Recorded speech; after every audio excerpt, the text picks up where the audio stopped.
and welcome back to Tuesday Talks. My name is Ashlee Davis, and I work in talent development with Workforce Solutions Rural Capital Area. Today, we're going to be continuing our series, The Art of Personal Branding.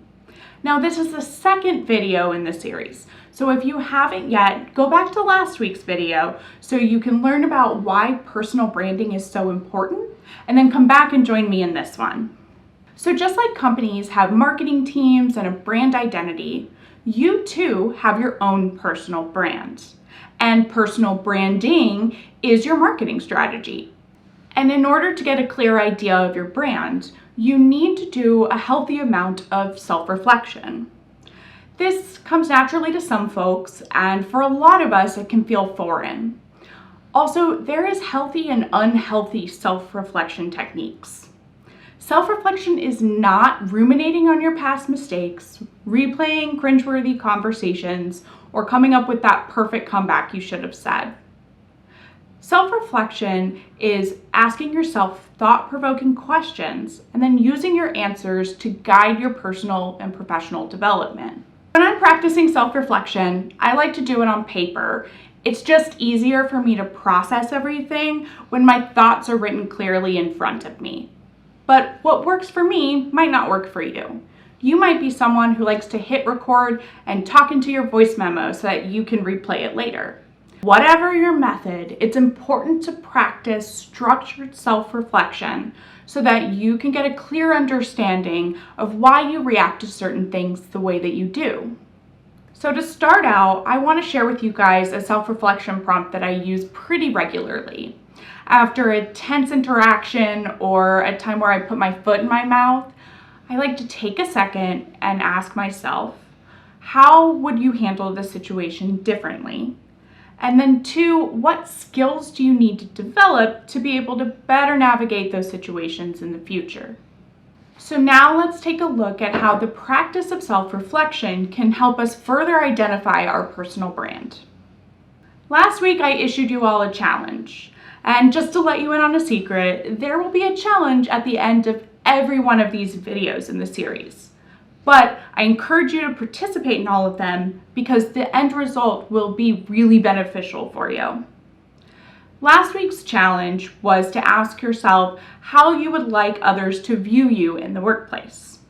Hopefully you were able to dedicate some time to that activity. And I promised you all that I would be doing these activities right along with you. And I'd share what I came up with as an example for us to work off of in the next video. Okay, so the prompt was, how would you like others to view you in the workplace? And what I came up with, my desired image, was that I want my peers to view me as someone who is collaborative and regularly shares information and resources. I also want to be viewed as someone who is reliable and someone who is a creative problem solver. Okay, so by completing challenge number 1, I have my desired image. Now I'm going to do a self-reflection practice and ask myself a few questions to help me expand on this idea. I would love it if you guys would do this activity alongside me. So if you can, grab a sheet of paper and a pen and jot down anything that comes to mind as we go through each question. Feel free to pause and take as long as you need. Just promise me that you won't pause me where I have a weird look on my face. Write down anything that comes to mind. Don't limit yourself. This list is just for you.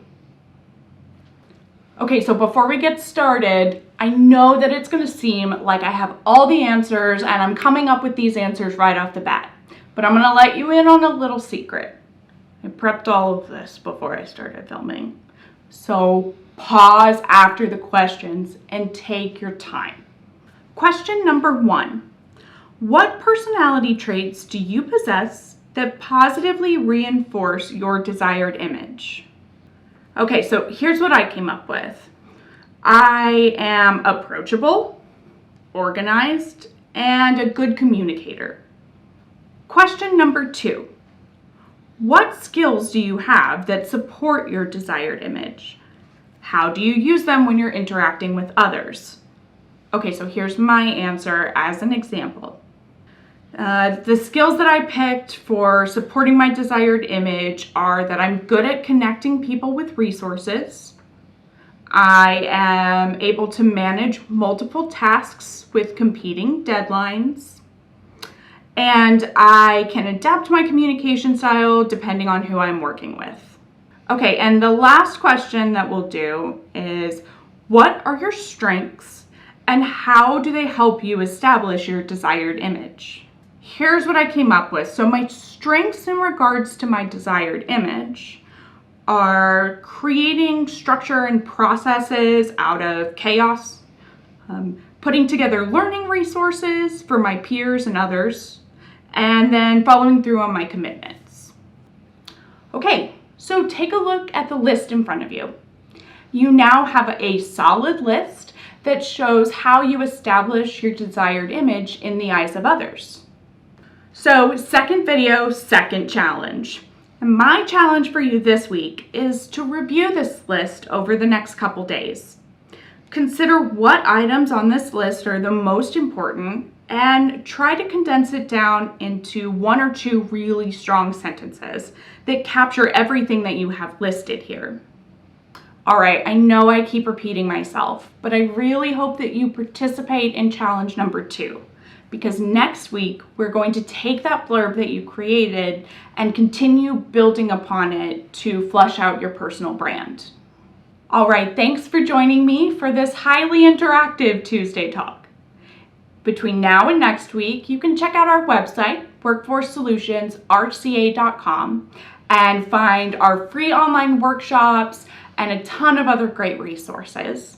And you can also check out our Tuesday Talks playlist if you want to catch up on any videos that you missed. Thank you again for spending some time with me. I wish you the best of luck in your job search, and I will see you next week.